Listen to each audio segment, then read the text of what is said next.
On October 3rd, he asked me what day it is. It's October 3rd. This exchange from the 2004 movie Mean Girls became a pop culture phenomenon, with today, October 3rd, being known as Mean Girls Day. This year, October 3rd has taken on an even bigger pop culture identity.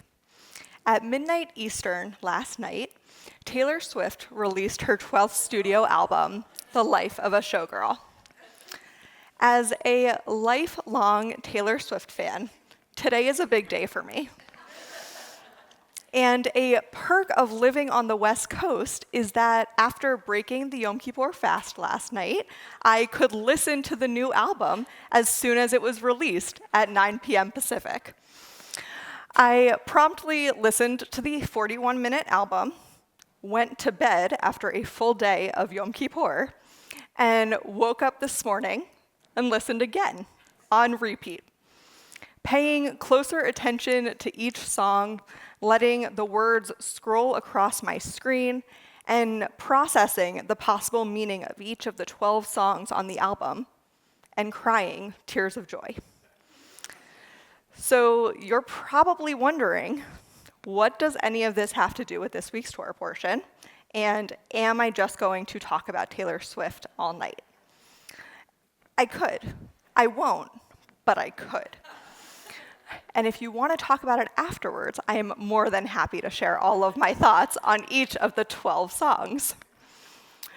So really, what does this have to do with Ha'azinu? It's a great question.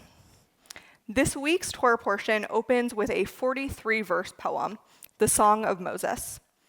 Parashat Ha'azinu is unique. It's not a list of laws or a straightforward story. It's a song. And in this penultimate parsha of the Torah, Moses delivers a lyrical poem that captures the drama of Israel's relationship with God, the devotion, the betrayal, the consequences, and ultimately the hope of reconciliation. And I think that Ha'azinu gets deeply overlooked. Maybe it's because it always falls during the High Holy Days when our heads are full of repentance, prayer, and reflection. But I think it deserves attention. I believe that Ha'azinu is actually the ultimate biblical power ballad. It calls out betrayal, narrates heartbreak, inspires memory, and leaves behind a legacy song. Taylor Swift would recognize that move immediately. It's giving all too well 10-minute version energy, but on a truly cosmic scale. Betrayal. Moses mourns that Israel, quote, forgot the rock that gave birth to you. The deepest pain here isn't just disobedience, it's being forgotten. That's what makes betrayal so sharp, when someone you trusted acts as if you never mattered. As Rabbi Andrea Weiss writes in the Torah, a Women's Commentary, Parashat Ha'azinu tells of a relationship gone awry. God had established a special relationship with the people of Israel, and then lovingly watched over and cared for them. Yet they rejected God and turned to other deities. After a change of heart, God decides instead to avenge the Israelites against their enemies. So this complicated relationship poem reads as not so different from the poetic writing of Taylor Swift. Taylor often sings from that place of being erased or left behind. And both Moses and Taylor Swift offer poetic laments about once strong loyalty then shattered, bringing into question its possible repair. Ha'azinu reminds us that forgetting our God, the one who gave us life, is actually the ultimate heartbreak. Memory. Moses is commanded to write down this poem to serve as witness and inspire the Israelites to remember his words. After his recitation, he tells Israel, quote, take to heart all the words with which I have warned you this day. Enjoin them upon your children, that they may observe faithfully all the terms of this teaching. This idea is a theme throughout the Israelite wanderings. remember all that God has done for you, and make sure your children remember it as well. Memory can fade, but song endures. By expressing part of his final speech in a poetic song, Moses is ensuring that his message sticks. Think about how many song lyrics or melodies get stuck in your head. It simply sticks in our brains. And so Taylor does the same. Her songs curate memory by turning past heartbreaks, friendships, and love into songs that last beyond their moment. As she once said, quote, "I write songs like diary entries. I have to do it to feel sane." Rather than a locked diary, it's shared so that her experiences become our memories too. Her songs serve as a vessel of collective memory.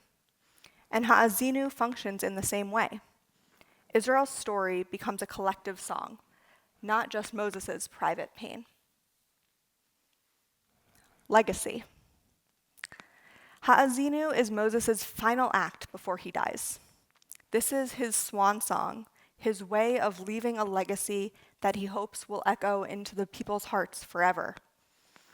And in my favorite Taylor Swift song, Long Live, she sings about wanting her music to outlast her, to be remembered long after the moment has passed. Moses does the same. He ensures that his final gift to Israel is not law code, but a song, because he knows that songs will last.